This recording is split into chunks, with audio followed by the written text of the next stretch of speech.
What's happening, YouTube? Cowboy here, and I'm proud to finally bring you the build video for BeastlierDan, the 6th Arena of Blood champion. So as you all know, Dan is a pretty frequent attendee and viewer to the tournament, so it was good to finally see him take one all the way home. Let's take a look at the build. So of course, anyone who knows Dan knows that he lives and breathes by the Chaos Blade, Dark Chaos Blade +5. Additionally, he has a Lightning Clerics Sacred Chime +10 to cast his miracles. Well, actually it's hexes, but it's a chime-based hex he has. Dark Sunset Staff +5 for his hexes, and a target shield for parries. Additionally, for the sake of the tournament, he did on a Hunter's Blackbow +10 in the event that he has to switch to get that last-minute snipe. And then we added on a Pyromancy Flame because we're going to heal him. It's obviously not part of the build. So the rings, Life Ring +3, Ring of Blades +2, Chloranthy +2, and then of course third Dragon Ring. The gear loadout being mostly fashion with a Thief Mask +10, Agden's Black Robe +5, Dragon Rider Gauntlets +5, and King's Leggings +5. Looking over into the stats, we can see this is an SL250 build with 50 Vigor, 50 Endurance, 26 Vitality, which keeps him comfortably below his weight thresholds, 20 Attunement for his 4 spells, 20 Strength, 50 Dex, as this is a Dex-based build, 27 Adaptability, and then 30 Int and 30 Faith for the hexes. Looking at the spell loadout, we have on Resonant Flesh, which is our main body buff. Typically here we would have on a Greater Heal to top ourselves up after it.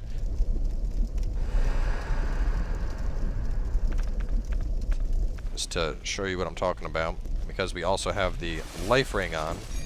And this is probably the strongest advantage of this build. We can see right now Dan is at 26-11.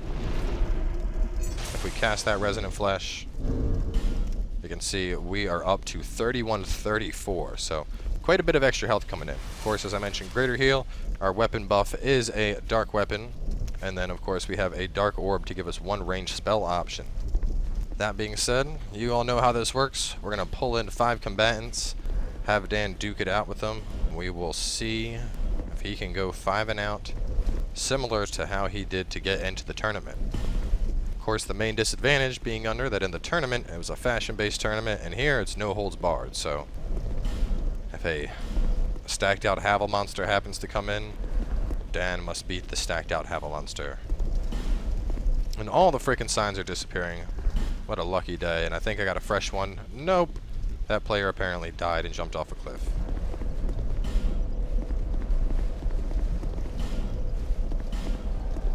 Oh, it looks like we're being invaded.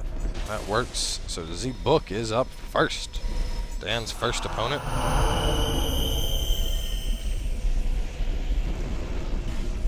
Wearing Alone, and it looks to be... is that an Avalan's in his offhand? And woo! He is straight off the bat running at Dan.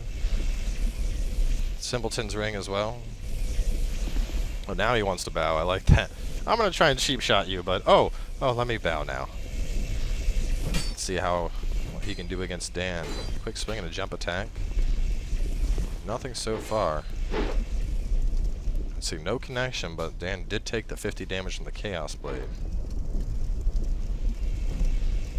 Very rare to see somebody mixing up an axe and a one-handed crossbow at the same time. Usually it's a quick swap thing, but looks like there's a connection and it's not quite there. And Dan instead takes a little bit of punishment, 300 damage.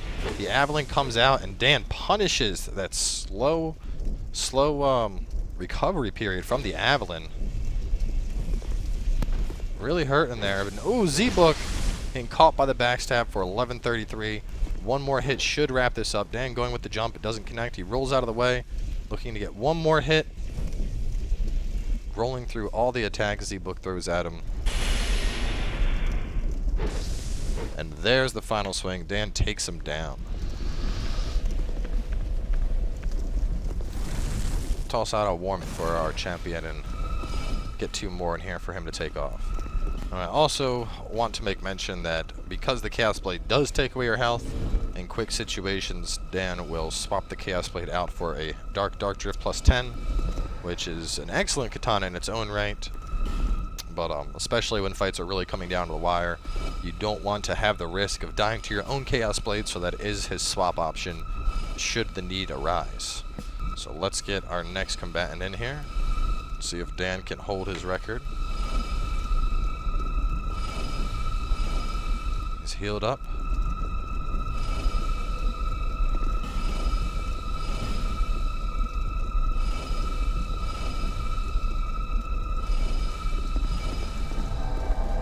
Waifu Souls coming on in. Like, that's a name I've seen around for a while. It's good to see some of the more long-standing members of the community still playing. And Waifu Souls coming in completely naked. She's got the jump going on. She's got her pigtails. She's ready to go. Hope you know that you can't golf swing people off these ledges if that was your intent. Fortunately, the sword doesn't work like that anymore. Oh, never mind. She's wearing the aura set. Yes, you were fighting, not me. Alright, so Waifu Souls is in position. The buff coming out. Oh, and she's switched up to a short sword, it seems. Let's see how she'll fare against Dan. Kylenator as well coming in. We have our third combatant entering the arena. A quick poke for 191 on Dan. Dan going for the backstep, looking for the opening. And while it is blocked, the first hit blocked, the second hit goes through, unmitigated for 634 total. Dan looking for another opening here. Waifu goes for a preemptive parry, doesn't connect. Dan with the thrust, block for 85. He waits, doesn't want to swing into the parry. Looking for the opportunity. Dan goes for parry himself. There's no action, and ooh, a spin backup by Waifu Souls, but it does not work out in their favor. Instead, we get some damage into Dan, but Dan swings back with a little of his own. Good backstep there, another parry. Dan looking to connect.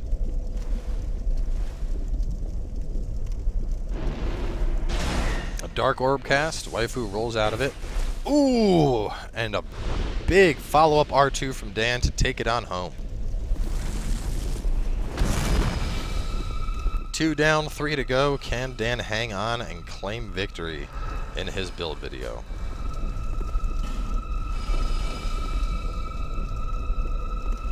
I do say, if there's one thing I like about this build, the fashion is pretty on point. I must commend the fashion. As much as I hate katanas and the fact that Dan cuddles with it on a nightly basis like it's his own personal teddy bear, I do appreciate the fashion of his build.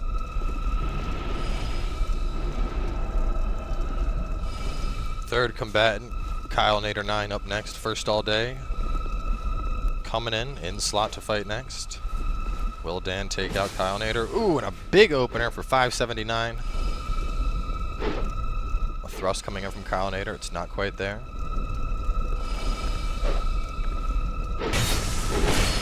Ooh, and a big trade. Pretty much even. Dan gets a good follow-up though, and a second hit.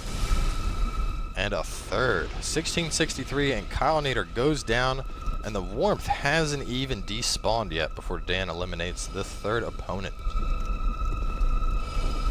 But will first all day be the one to take him out? Waifu, we already had you. Let's try and get somebody else. We'll wait for the signs to refresh. Dan stepping into the arena. Looking to secure a fourth win. See another engraved gauntlets here. Seems to be the most common item I see these days. Everyone I see has engraved gauntlets on. Ooh, and a big trade at the start in Dan's favor. But he gets poked twice for some good damage there from first all day. And the buffs are now coming out. First all day. He buffed and then he swapped and unbuffed. And did Dan fall down into the... He did. Dan is coming back though. He will not be defeated by lava. Dark Orb cast goes out, and Dan gets punished for it with a 351 hit coming out from first all day. Dan now 50%, laying down some good damage there with a 363 from the Chaos Blade. A good jump attack. Very good way to counter that parry attempt by first all day, and Dan could clean this up, but he has to be careful. First all day could just as easily deal some critical damage, and there it is. Dan takes it home against first all day, securing a fourth win.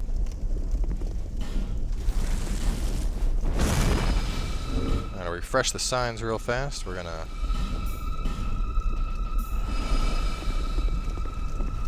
see one sign over here.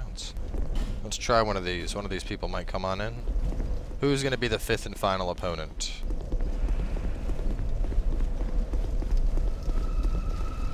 Should it be a Sunbro? Ugh. Dan getting buffed up while we wait for signs to appear. Who will be the final opponent for Dan to take down?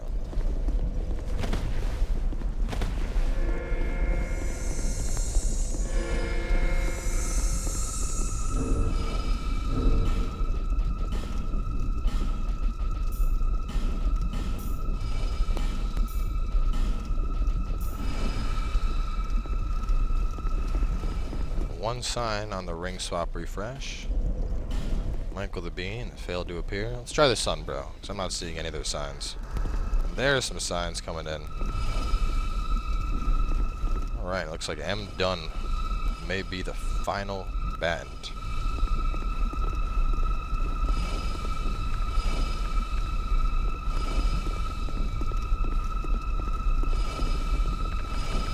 Dan wants to have a dance-off, apparently. My dance skills are unmatched.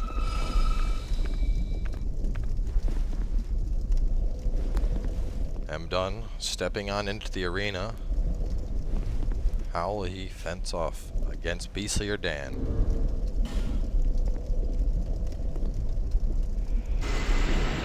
The buffs are coming out. Dan buffed, M. Dunn buffed. Who's it going to be? Which combatant will take things on home?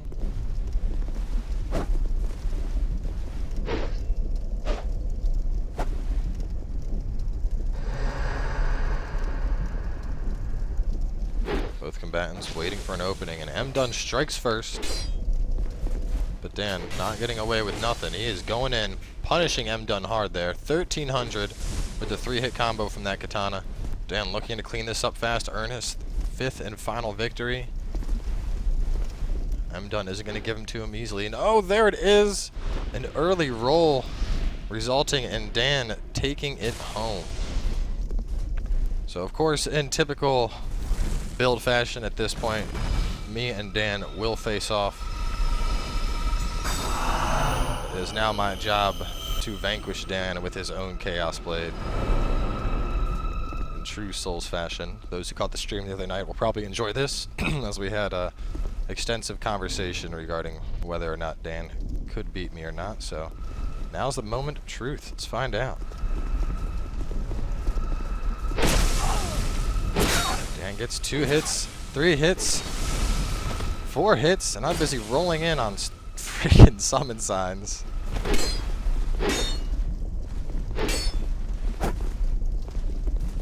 Little low on stamina. Waiting for the opportunity against Dan here.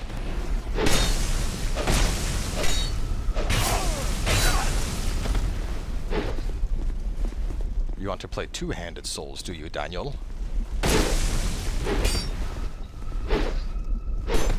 Ooh. I will not be vanquished so easy, Dan. Ooh, another hit. I must beat Dan with his own katana.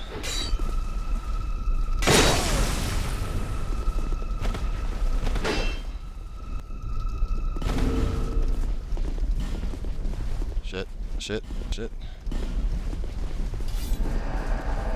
Oh no, and Dragon Master comes on in. How's it going to end? Dragon Master's pretty frequent here. I doubt he'll interfere.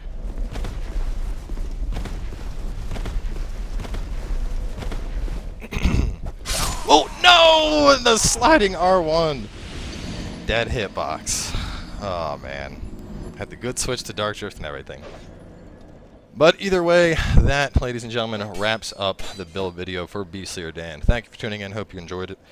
Now, of course, with all of the drunk-throughs and all of the walkthroughs and all of the Dark Souls 2 stuff being done, this may very well be my final Dark Souls 2 video. Whether or not there will be another tournament in November still remains to be seen, as I have quite a few new releases that are going to be on my plate. Additionally, I know we're going to be getting pretty heavy into Lords of the Fallen, which you'll be seeing a video for pretty soon. Really good game, very reminiscent of Dark Souls in the combat system, so that'll be a fun one to pick up. But with that being said, either way, thanks for stopping by. I hope you enjoyed Dan's build video. And with that being said, we will see you guys all next time.